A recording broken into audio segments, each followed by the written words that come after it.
What a review to come back to. Hi everybody, I'm Adam from Passable Media, and today we're going to be talking about just how really, truly terrible Wonder Woman 1984 was. How's that for spoiling the review up front? Which is a good point actually, it's not been all that long since this came out, so spoilers ahead I guess. I feel like it's worth mentioning up front, I loved Wonder Woman. It told a superhero war story in much the same vein as the first Captain America film, and while the final battle was a bit of a CGI blur, it was all around the best movie in the DCEU at the time.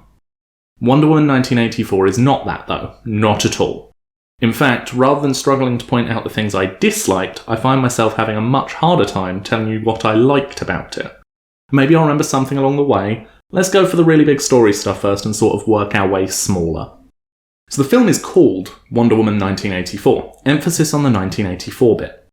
The moment it was announced that the primary villain of the film was going to be Maxwell Lord, and we got that first trailer of Diana smashing up cameras in the mall, it seemed pretty clear to me that what we were getting was the Brother Eye storyline from the comics, with some obvious edits. My thought process? 1984 is a dystopian sci-fi story about mass surveillance, totalitarian governments, and the control of the flow of information, and the effect that this has on the populace. Brother Eye is a recurring concept and sort of character within the DC universe, but the version that we want to specifically talk about today is the one from New Earth from Infinite Crisis. Bruce Wayne builds a super spy satellite and accompanying AI system to spy on every known metahuman on Earth. It does sound super villainy, and it kind of is, but he'd recently discovered that his supposed friends had mind-wiped him rather than admit to having warped the mind of a villain. Maxwell Lord hacks into and hijacks the system and starts using the database and cyborg sleeper agents called OMACs to hunt down metahumans across the globe, all the while stoking fear and loathing into the populace to support his crusade. Wonder Woman acts like Wonder Woman did in those days and dealt with the problem directly, snapping Maxwell Lord's neck. This kicks three things into motion. Brother Eye plays the video of Diana killing Lord on every screen on the planet, thereby further turning public opinion against her in particular and metahumans in general. OMACs begin actively hunting down every superhero they can find, and the leftover OMACs proceed to Themyscira to wipe out the Amazons. Now obviously, in a film adaptation set in 1984, for the added obviousness, you wouldn't be able to have Brother Eye be built by Batman, but you could just as easily have it had been built by Maxwell Lord himself, or any number of heroes or villains. Ted Kord, anyone? And of course, there would have to be some sort of victory in there, so Diana would theoretically succeed in leading her sisters in battle against the OMACs. But this would be an otherwise solid way of setting up both that there was a Justice Society, and perhaps why there isn't any more by the time of the modern day films. And having put that thought into my own head, I can't stress enough how much I would have preferred, if not a more faithful Brother Eye rendition, for this second film having been an introduction to the post-World War II JSA. Instead, they turn Maxwell Lord into a weird snake oil / actual oil salesman, an evangelist who wants to be an oil tycoon. And they even had the sheer audacity to include a satellite that, quote, touches everyone on the planet, used for his wish granting and to allow the takeover of screens across the globe. It's like the writers skimmed the comic book run and took none of the actual meat from what would have otherwise made sense for this film. Next biggest on our what on earth were you thinking train, we have Steve Trevor.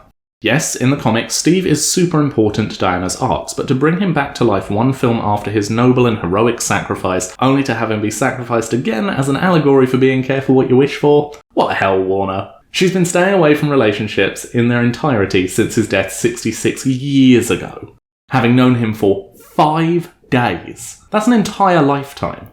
Yes, a blip in her own 5,000-year lifetime up to this point, but given that she's now living in the wider world, I struggle to believe that not a single person has piqued her interest in 6.5 decades.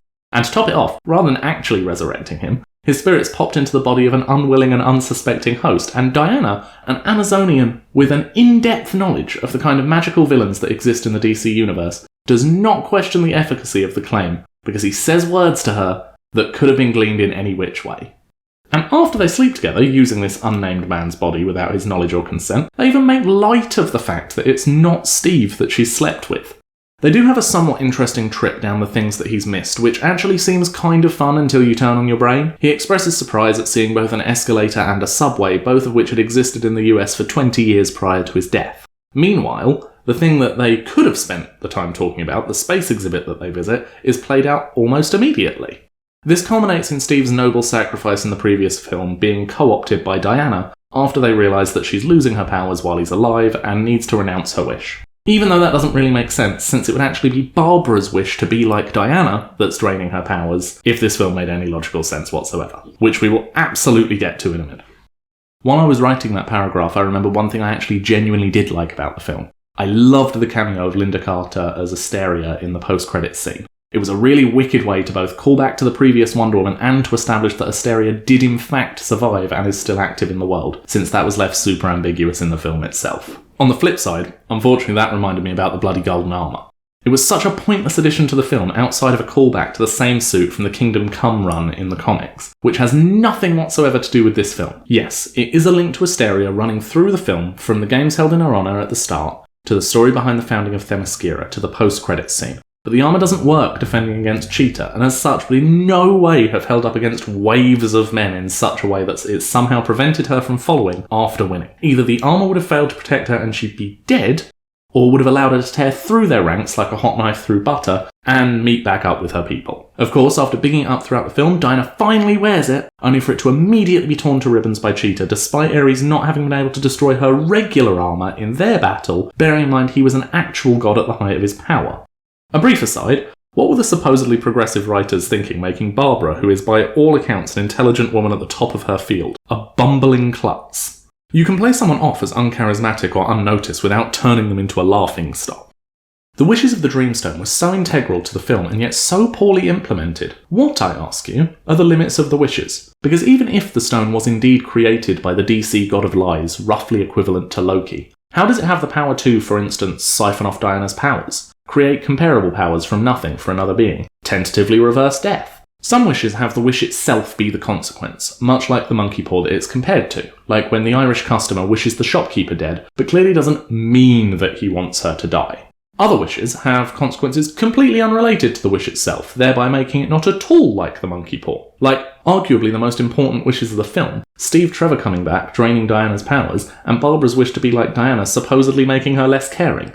Of course, a better way to interpret this would be that Steve Trevor was brought back in another man's body, which should have rightly horrified Diana, but as noted earlier it does not, and for the consequences of Barbara's wish to be the draining of Diana's powers, thereby giving her a reason to need a significantly more powerful suit of armour.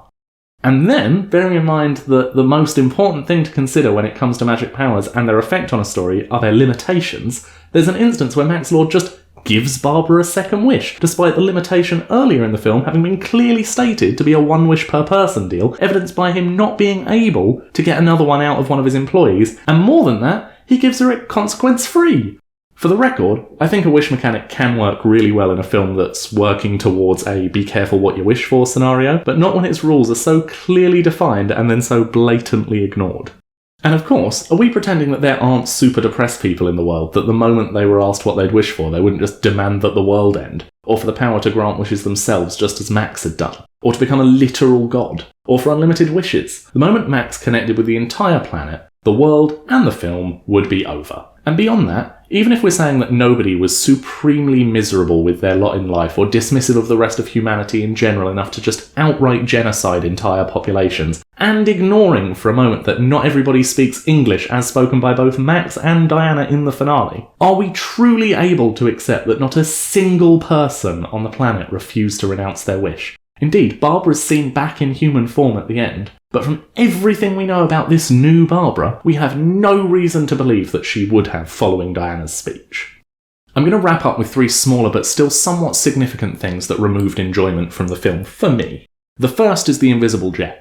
Yay, we get to see the invisible jet in live action, and that's a brilliant call to the comics and the cartoons and whatnot, but the Smithsonian Archive does not have a runway, and would have had to have been taxied to the airport to have room for takeoff. Steve Trevor would not have immediately known how to fly a jet 60 plus years removed from the antiques that he learned in, and the jets that are on display are not stored fully fueled for God's sake. Even the actual shrouding of the plane is absurd. She's only ever been able to do it with a cup before, yet succeeds on her very first attempt in a moving vehicle hundreds of times the size of said cup.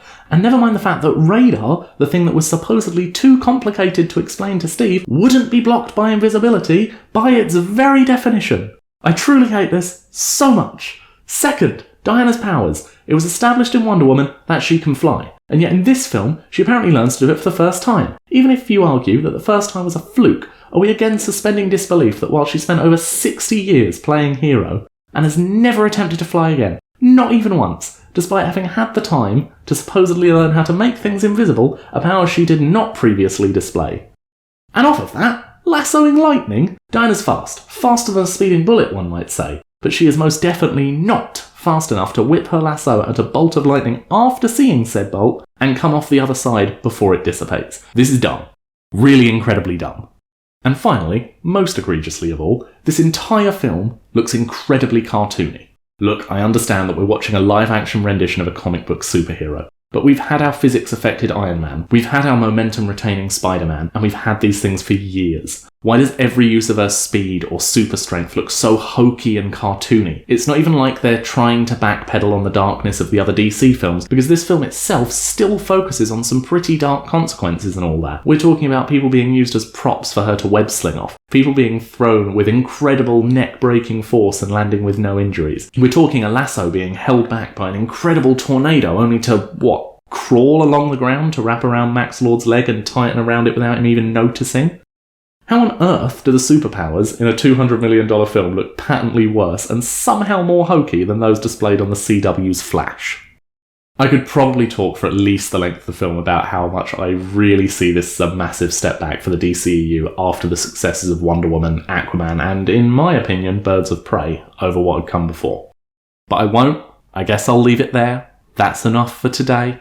Thank you very much for listening to this barely contained tirade of rage. I have been Adam from Passable Media. Don't forget to like and subscribe and follow us elsewhere at the links in the description. I look forward to seeing the comments on this one. Hey everybody, Adam here again. Just a quick update on Passable Media in general. We've downsized the number of places that we post to limit the amount of extra legwork needed when we upload. You can now find our updates on passablemedia.com, Twitter and Facebook only. And we're no longer uploading video-less versions of our content to SoundCloud either. All this culminates in an aim to release a video every week on Monday, and outside of exceptional circumstances, this will be kept to going forward, with a backlog of videos in place just in case something hits the fan week to week. Obviously, this little update didn't need a video of its own, but I'll be adding it in to the end of this month's videos. That's all from me. Thank you for listening.